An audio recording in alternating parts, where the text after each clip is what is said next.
नमस्कार, अपना उत्तराखंड देख रहे हैं आप। मैं हूं आपके साथ दीपिका सिंघल। देहरादून से खबर का रुख कर लेते हैं। आज होगी तीरथ कैबिनेट की अहम बैठक। आज शाम 5:30 बजे शुरू होगी ये कैबिनेट की बैठक। सचिवालय के विश्वकर्मा भवन में ये कैबिनेट की बैठक होगी और बैठक में कई अहम प्रस्तावों पर मोहर लग सकती है। बड़ी जानकारी आपको देहरादून से दे रहे हैं कि आज कैबिनेट की बैठक होने वाली है, क्योंकि विभागों का बंटवारा हो चुका है। अब ऐसे में ये जो बैठक है बेहद अहम हो जाती है, क्योंकि कई अहम ये कहा जा रहा है कि प्रस्तावों पर मोहर लग सकती है। सचिवालय में ये बैठक होने जा रही है। आज ये बैठक होगी, आज शाम को ये बैठक बताई जा रही है, जो कि बेहद अहम बैठक आज होने जा रही है। तो तीरथ कैबिनेट की आज बेहद अहम बैठक होने जा रही है। शाम को ये बैठक होगी, सचिवालय में ये बैठक बुलाई गई है और शाम 5:30 बजे ये बैठक शुरू हो जाएगी। ये कहा जा रहा है कि यह बैठक इसलिए महत्वपूर्ण है क्योंकि कई प्रस्तावों पर इस बैठक में मोहर लग सकती है। सचिवालय के विश्वकर्मा भवन में ये बैठक आयोजित की गई है। तो कैबिनेट की बेहद अहम बैठक आज शाम 5:30 बजे होने जा रही है। कई अहम प्रस्तावों पर इस बैठक में मोहर लग सकती है, ये कहा जा रहा है। तो देहरादून से जानकारी आपको दे रहे हैं कि आज तीरथ कैबिनेट की बेहद अहम बैठक होने जा रही है। शाम 5:30 बजे ये बैठक होगी। सभी कैबिनेट मंत्री इस बैठक में मौजूद रहेंगे। शाम 5:30 बजे का वक्त बताया जा रहा है, तब ये बैठक शुरू हो जाएगी। कई अहम प्रस्तावों पर चर्चा की जाएगी और ये कहा जा रहा है कि कई अहम प्रस्तावों को मंजूरी इस बैठक में मिल सकती है।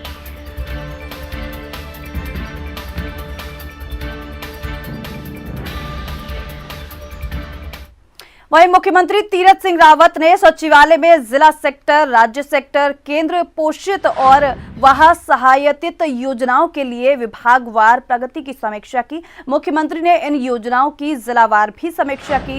इस मौके पर अपर मुख्य सचिवों के साथ ही सभी प्रमुख सचिव, विभागाध्यक्ष और वीडियो कॉन्फ्रेंसिंग के माध्यम से सभी जिलाधिकारी मौजूद रहे। और समीक्षा बैठक में मुख्यमंत्री तीरथ सिंह रावत ने कहा कि प्रदेश का चहुमुखी विकास हम सबका दायित्व है और इसके लिए सभी अधिकारियों को अपनी जिम्मेदारी समझनी होगी। उन्होंने साथ ही कहा कि योजनाओं का लाभ समय पर मिल सके, इसके लिए स्वीकृत योजनाओं का निपटारा समय पर होना बेहद जरूरी है। आगे उन्होंने योजनाओं की सफलता के लिए उनके आकलन और निपटारे पर विशेष ध्यान देने को कहा। मुख्यमंत्री ने निर्देश दिए कि केंद्र पोषित और बाह्य सहायतित योजनाओं का प्रभावी अनुश्रवण पर भी विशेष ध्यान दिया जाए। इन योजनाओं से संबंधित वांछित विवरण समय पर भारत सरकार को उपलब्ध कराए जाने की कारगर व्यवस्था सुनिश्चित करने के भी निर्देश मुख्यमंत्री ने दिए।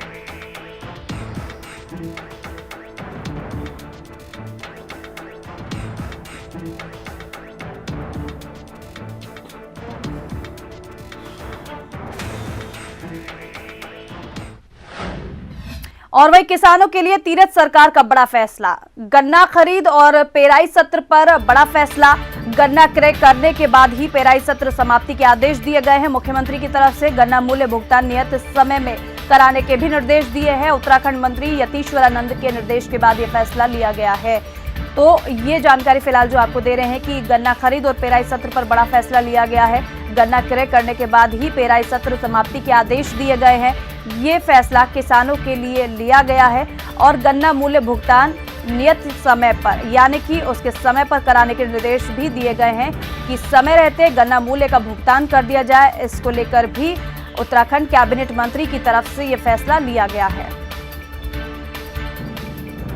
तो उत्तराखंड कैबिनेट मंत्री यतीश्वरानंद के निर्देश के बाद ये फैसला लिया गया है। किसानों के संबंध में ये फैसला लिया गया है। गन्ना जो मूल्य है वो समय पर दिया जाए किसानों को, इसके आदेश भी कैबिनेट मंत्री की तरफ से दिए गए हैं। तो गन्ना खरीद और पेराई सत्र को लेकर ये फैसला लिया गया है। गन्ना क्रय करने के बाद ही पेराई सत्र समाप्ति के आदेश दिए गए हैं।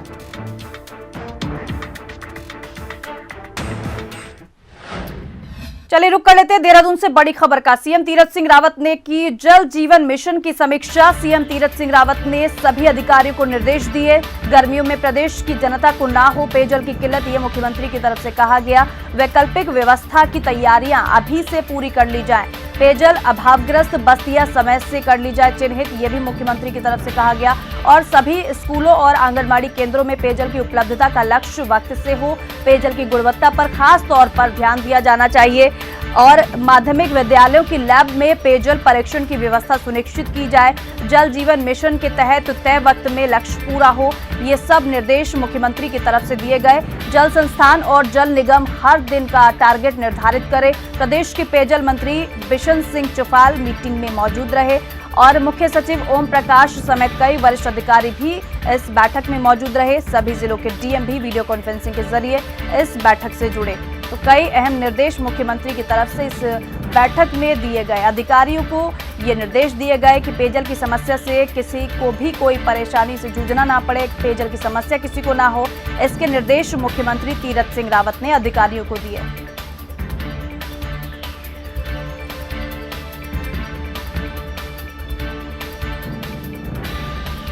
वहीं प्रधानमंत्री नरेंद्र मोदी ने कोरोना संक्रमण के प्रभावी नियंत्रण के लिए सभी राज्यों के मुख्यमंत्रियों के साथ वीडियो कॉन्फ्रेंसिंग की। मुख्यमंत्री तीरथ सिंह रावत ने भी इसमें प्रतिभाग किया और इस वीडियो कॉन्फ्रेंसिंग के बाद सचिवालय में आयोजित बैठक में मुख्यमंत्री तीरथ सिंह रावत ने अधिकारियों को निर्देश दिए कि कोविड पर प्रभावी नियंत्रण के लिए जन जागरूकता पर विशेष ध्यान दिया जाए। कोविड टीकाकरण अभियान मिशन मोड पर चलाया जाए। आवश्यकता पड़ने पर वैक्सीनेशन सेंटर बढ़ाया जाए और दवाई के साथ कड़ाई भी जरूरी है। लोगों को 2 गज की दूरी, मास्क की अनिवार्यता और स्वच्छता पर विशेष ध्यान देने के लिए जागरूक किया जाए। मुख्यमंत्री ने साथ ही कहा कि आरटी-पीसीआर टेस्ट पर भी विशेष ध्यान दिया जाए। ये सुनिश्चित किया जाए कि अधिकांश आरटी-पीसीआर टेस्टिंग हो। अगर किसी क्षेत्र में कोरोना के ज्यादा मामले आते हैं, ऐसे क्षेत्रों में माइक्रो कंटेनमेंट जोन उनको बनाया जाए। टेस्ट, ट्रैक और ट्रीटमेंट पर विशेष ध्यान दिया जाए। और इस अवसर पर मुख्य सचिव ओम प्रकाश, सचिव स्वास्थ्य Amit Negi, director medical education Yugal Kishore Pant और स्वास्थ्य विभाग के अधिकारी भी मौजूद थे। कल भी मेरी कोविड को लेकर के पूरे प्रदेश के अधिकारियों के साथ में, डीएमओ के साथ में और एसपी जो भी वरिष्ठ लोग अधिकारी हमारे थे उनके साथ मेरा ब्रीफिंग हुआ है, बातचीत हुई है। एक एक जिले की रिपोर्ट मैंने ली है, कितना वैक्सीन लग गया है और नीचे न्याय पंचायत स्तर तक, केवल पीएससी और सीएससी और डिस्ट्रिक्ट तक ही नहीं तो नीचे अलग से भी सेक्टर बना करके न्याय पंचायत स्तर तक स्वयं टीकाकरण करने जाना चाहिए। चाहे आपको एम्बुलेंस लेना पड़े, व्हीकल लेना पड़े और उसके लिए पहले प्रचार प्रसार करना पड़े, वो करो। ये मैंने कल तय किया है। आज माननीय प्रधानमंत्री जी के साथ पूरे देश के सभी स्टेटों के साथ उनका वर्चुअल है इसी कोविड को लेकर के, उसी में मैं जाने वाला हूँ।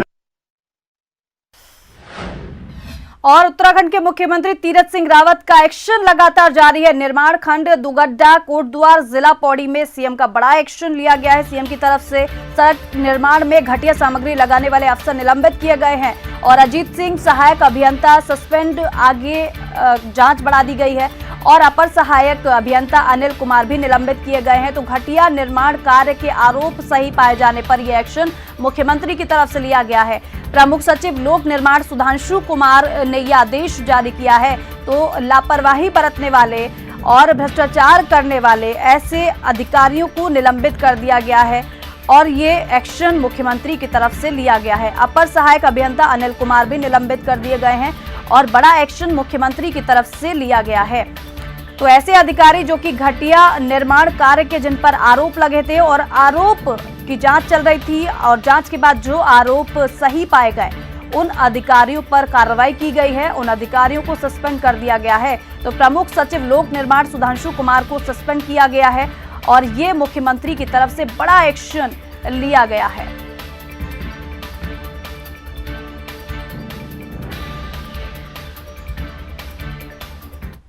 तीरथ कैबिनेट विस्तार के बाद मंत्रियों को उनके विभाग भी बांट दिए गए हैं। तीरथ कैबिनेट में कुल 8 कैबिनेट मंत्री और 3 स्वतंत्र प्रभार राज्य मंत्री बनाए गए हैं। अपनी नई टीम को लेकर सीएम तीरथ सिंह रावत ने कहा है कि नई टीम तेजी के साथ विकास कार्य करेगी। सभी कैबिनेट मंत्री अपने अपने विभागों की बैठकें लेनी शुरू कर देंगे। उत्तराखंड का चहुमुखी विकास ही नई टीम का मुख्य उद्देश्य रहेगा, ये मुख्यमंत्री की तरफ से कहा गया।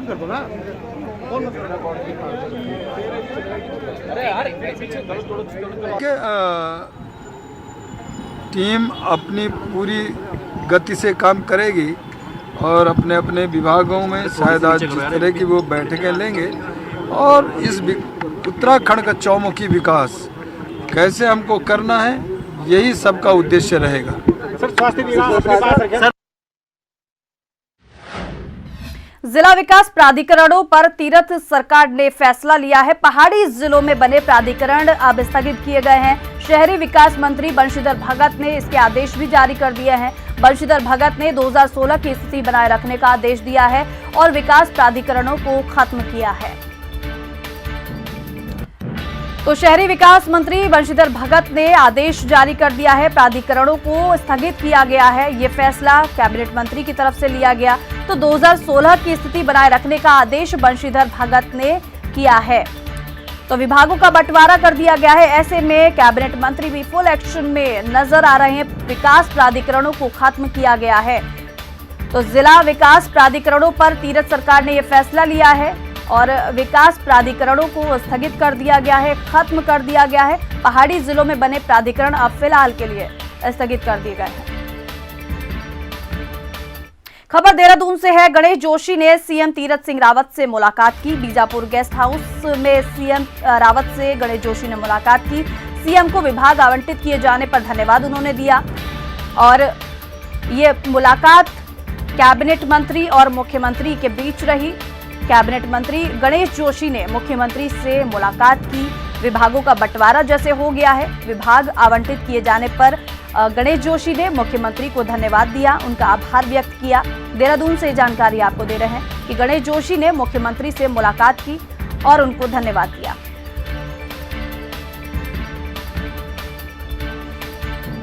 तो मुलाकात की ये तस्वीर बीजापुर गेस्ट हाउस की है, जब गणेश जोशी मुख्यमंत्री तीरथ सिंह रावत से मिलने पहुंचे, उनसे मुलाकात की और विभाग आवंटित करने पर मुख्यमंत्री को गणेश जोशी ने धन्यवाद भी दिया।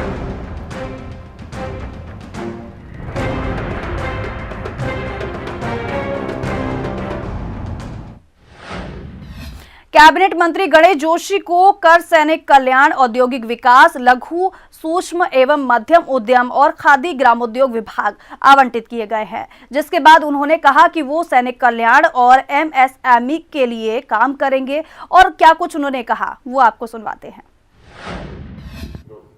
तीरथ कैबिनेट में मंत्रियों को विभाग बांट दिए गए हैं और गणेश जोशी जो इस बार तीरथ कैबिनेट में उनको मौका दिया है, बतौर मंत्री की जिम्मेदारी वो निभा रहे हैं और 4 विभाग उनको दिए हैं। सैनिक कल्याण, औद्योगिक विकास, एमएसएमई, खादी एवं ग्रामोद्योग, ये विभाग हैं उनके। और खुद गणेश जोशी जी ने भी हाईकमान से मांग की थी कि क्यों पूर्व सैनिक हैं तो उनको ये विभाग दिया जाए और उनको हाईकमान ने उनकी बात मानी भी है और उनको विभाग दिया। इस वक्त हमारे साथ बातचीत के लिए मौजूद हैं। सर, 4 विभाग आपको दिए हैं और आपकी डिमांड भी थी कि सैनिक जो कल्याण विभाग है आपको दिया जाए। आप खुद एक सैनिक रहे हैं, किस तरह से देखते हैं सर, क्या आपकी प्राथमिकता रहेगी अपने विभागों में काम को लेकर? देखिए, सबसे पहले तो मैं अपने के नेतृत्व का आदरणीय मुख्यमंत्री जी का आभार व्यक्त करता हूं कि मेरे टेस्ट के हिसाब से मुझे विभाग दिए। जब मुख्यमंत्री ने मुझसे पूछा कह गणेश जोशी जी ये तुम्हें क्या चाहिए, मैंने कहा मुझे तो सैनिक कल्याण चाहिए, बाकी जो आपकी मर्जी। क्योंकि मेरा ध्येय सेवा करना है या कोई और काम करना है कि राजनीति के माध्यम से पैसा कमाना, इस भावना से मैं काम नहीं करता हूँ। और उत्तराखंड एक सैनिक बहुल्य प्रदेश है और विधायक रहते हुए भी मैंने, अगर आप पढ़ते होंगे अखबारों में, मैंने पहले यहाँ के हमारे जो जवान भर्ती होते हैं उसकी हाइट 172 सेंटीमीटर मांगी जाती थी। हमारे यहाँ के नौजवानों की हाइट कम होती है, उसको घटाकर 167 सेंटीमीटर मैंने तत्कालीन चीफ जनरल रावत से कह के उन्होंने उसको करवाया। इसी प्रकार सहजरा में आप देखा होगा डंडा रखून के पास एक वार बॉयज हॉस्टल, उसके लिए ज़मीन दिलवाई, 2.5 करोड़ रुपये दिलवाया। हमारी जो रानीखेत सेंटर की और डंजोन सेंटर की पेयजल योजनाएं हैं जिनके लिए धन का अभाव था, धन आवंटन करके आज पेयजल योजना वहाँ पर चल रही हैं। और सबसे बड़ी जो एक बात जो मैं कहना चाहूँगा, क्योंकि मोदी जी जब यहाँ पर आए थे तो उन्होंने कहा था कि यहाँ पर 4 धाम है, 5वां धाम सैन्य धाम होगा। और तत्कालीन मुख्यमंत्री जी के साथ सुभाष चंद्र बोस जी की जयंती पर हमने सैन्य धाम का शिलान्यास किया था। तो मेरी ये कल्पना है, मैं सारे स्टडी कर रहा हूँ जितने भी हमारे और सैन्य स्मारक हैं उनका, उन सब का निचोड़ इसमें होगा। इसके अंदर थिएटर भी होगा, म्यूज़ियम भी होगा, लाइट एंड साउंड शो भी होगा और हिंदुस्तान का सबसे सुंदर सैन्य स्मारक होगा जिसको हम सैन्य धाम हम कह रहे हैं। और उसके बनने के बाद जब 4 धाम के लिए यात्रा करने के लिए लोग बाहर से यहाँ पर आते हैं तो वो 5वां धाम भी देखने जरूर आएंगे, ऐसी मेरी परिकल्पना है। वहीं एनडी तिवारी जी के टाइम पर जब सिडकुल की स्थापना हुई थी तो ये कहा गया था कि 70% स्थानीय लोगों को उसमें रोजगार दिया जाएगा। हम सुनिश्चित करेंगे, क्योंकि मुझे संज्ञान में आया है कि कई कंपनियों में ऐसा नहीं किया है। मैंने आज अधिकारियों को यहाँ पर बुलाया था, हालांकि विधिवत मैंने अभी ऑफिस में चार्ज लिया नहीं है, अपने कम कार्यालय से मैं कर रहा हूँ। और जो एक लघु उद्योग, आज जितने भी उद्योग हैं या तो हरिद्वार में हैं या उधम सिंह नगर में हैं या देहरादून में हैं, मेरी कोशिश होगी कि हम अपने पहाड़ी क्षेत्रों में भी जो है उद्योगों को स्थापित कर सकें। और 1 डिस्ट्रिक्ट 2 प्रोडक्ट, एक तो वो जैसे मान लिया नैनीताल है, नैनीताल में जैसे मोमबत्ती का काम चल रहा है, अल्मोड़ा में जैसे तांबे का काम अच्छा होता है। इसी प्रकार जो वहाँ के स्थानीय उत्पाद हैं और फल हैं या वहाँ के जो दालें हैं, जो हमारी परंपरागत फसलें हैं, तो इस ध्येय को लेकर हम काम करेंगे और इसके माध्यम से हम पलायन को रोकेंगे, क्योंकि आज पलायन बहुत बड़ा मुद्दा है। अगर आपने देखा होगा लॉकडाउन के बाद कोरोना जब हुआ, बाहर से काफ़ी लोग उत्तराखंड आए लगभग, और उसमें से कई लोगों के हाथों में इतनी हुनर हैं, कई लोगों ने काम शुरू भी कर दिए हैं। और जहां वो अपना व्यक्तिगत रोजगार कर रहे हैं, हर व्यक्ति 5, 7, 10 लोगों को रोजगार भी दे रहा है, तो ऐसे लोगों को हम बढ़ावा देंगे, ये मेरी कोशिश रहेगी।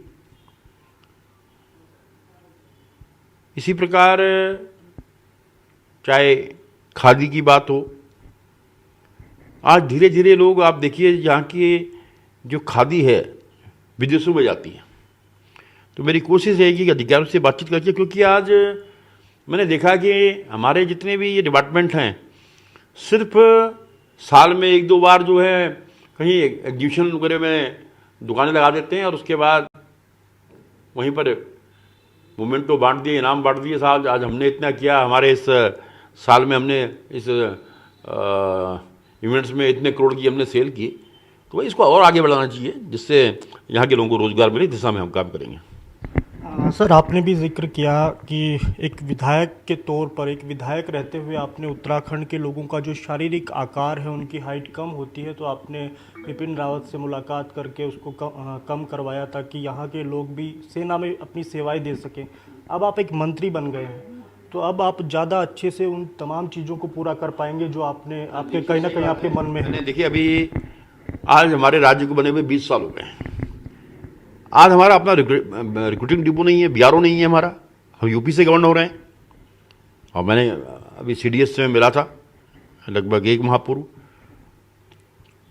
उन्होंने मुझे एश्योर किया है कि कुमाऊं और गढ़वाल के सेंटर में, मैंने तो रामनगर सुझाया था कि रामनगर, देहरादून और यानी गढ़वाल या कुमाऊं से बराबर है, हम वहाँ पर सेंटर की स्थापना कराएंगे ताकि यहाँ के लोगों को भर्ती होने के लिए बाहर न जाना पड़े। तो मेरी पूरी कोशिश रहेगी।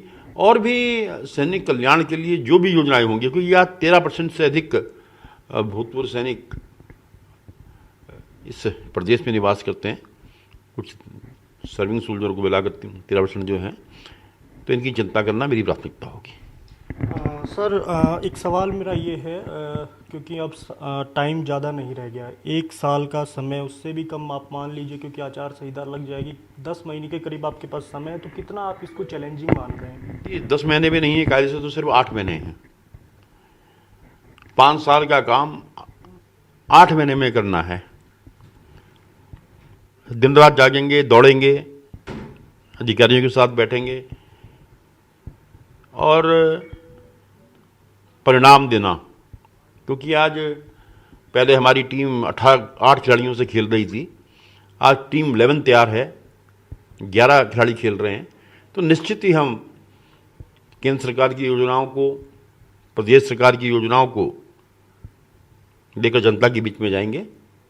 और जो एक मोदी जी का नारा है कि सबका साथ, सबका विकास और सबका विश्वास, लोगों का विश्वास जीतकर एक बार फिर 2022 में तीरथ सिंह रावत के नेतृत्व में भारतीय जनता पार्टी की सरकार इस प्रदेश के अंदर हम बनाएंगे।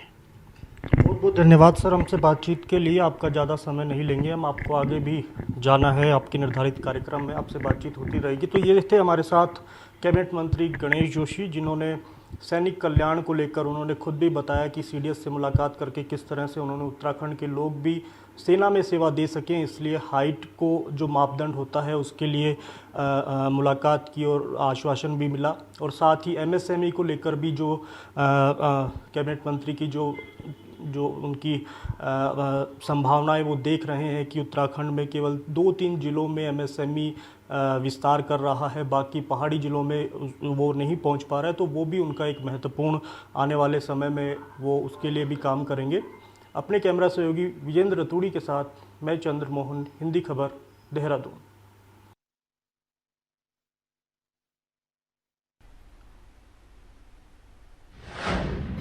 और उत्तराखंड के नए सूचना महानिदेशक बने रणवीर सिंह चौहान अपर सचिव एवं महानिदेशक सूचना का कार्यभार उन्होंने ग्रहण किया। डीजी ने अधिकारियों के साथ बैठक कर दिशा निर्देश भी दिए और जिम्मेदारी का बखूबी निर्वहन किया जाएगा, ये रणवीर सिंह की तरफ से कहा गया।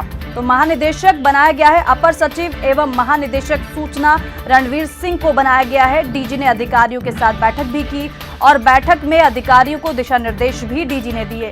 तो जिम्मेदारी का बखूबी निर्वहन किया जाएगा, ये रणवीर सिंह कहते हुए नजर आए। तो उत्तराखंड के नए सूचना महानिदेशक बनाए गए हैं रणवीर सिंह, जिन्होंने अधिकारियों के साथ बैठक भी की और ये भी कहा कि जिम्मेदारियों को ठीक तरीके से निभाया जाएगा, उनका निर्वहन किया जाएगा। अधिकारियों को दिशा निर्देश भी देते हुए रणवीर सिंह नजर आए।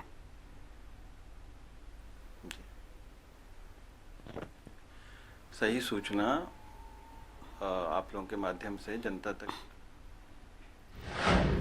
खबर देहरादून से है। सीएम तीरथ सिंह रावत ने अर्पित की हेमवती नंदन बहुगुणा को श्रद्धांजलि। MDDA कॉम्प्लेक्स में बहुगुणा की मूर्ति पर माल्यार्पण किया। बहुगुणा ने देश और प्रदेश के लिए ऐतिहासिक काम किए हैं, सीएम की तरफ से कहा गया। उत्तराखंड हमेशा उनके योगदान को याद रखेगा, ये मुख्यमंत्री कहते हुए नजर आए। तो बहुगुणा की मूर्ति पर माल्यार्पण उन्होंने किया, श्रद्धा सुमन अर्पित किए और श्रद्धांजलि बहुगुणा को दी। तो MDDA कॉम्प्लेक्स में बहुगुणा की मूर्ति पर माल्यार्पण मुख्यमंत्री ने किया और कहा कि उत्तराखंड हमेशा उनके योगदान को याद रखेगा।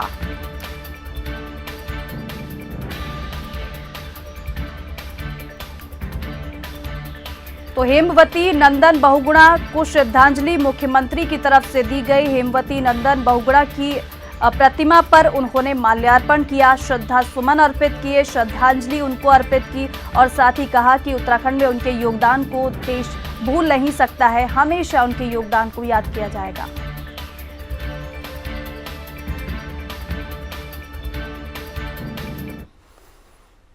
उत्तराखंड के पुलिस महानिदेशक रह चुके वरिष्ठ IPS अधिकारी MA गणपति को अब राष्ट्रीय सुरक्षा गार्ड यानी NSG का महानिदेशक बनाया गया है और भारत सरकार के कार्मिक मंत्रालय की ओर से इसके आदेश जारी कर दिए गए हैं। गणपति 1986 बैच के भारतीय पुलिस सेवा के उत्तराखंड के अधिकारी हैं। गणपति पूर्व में उत्तराखंड के DGP रह चुके हैं, उन्हें अब NSG DG बनाया गया है।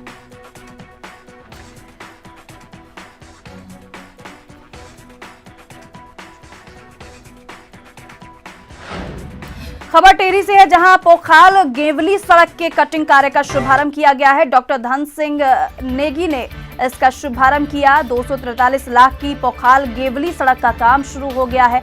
7 दिनों में शुरू करें प्रतिकर भुगतान की प्रक्रिया, नेगी की तरफ से ये कहा गया। तो 243 लाख की पोखाल गेवली सड़क का काम शुरू करवाया गया है, शुभारंभ किया गया है। डॉक्टर धन सिंह नेगी ने इसका शुभारंभ किया है और विधायक के धन सिंह नेगी जिन्होंने इसका शुभारंभ किया और साथ ही कहा कि 7 दिनों में शुरू करे प्रतिकर भुगतान प्रक्रिया। तो शुभारंभ ये किया गया है विधायक की तरफ से, 7 दिनों में काम शुरू करने की बात कही गई है उनकी तरफ से। टिहरी से ये जानकारी आपको दे रहे हैं। पोखल गेवड़ी सड़क के कटिंग कार्य का शुभारंभ विधायक की तरफ से किया गया।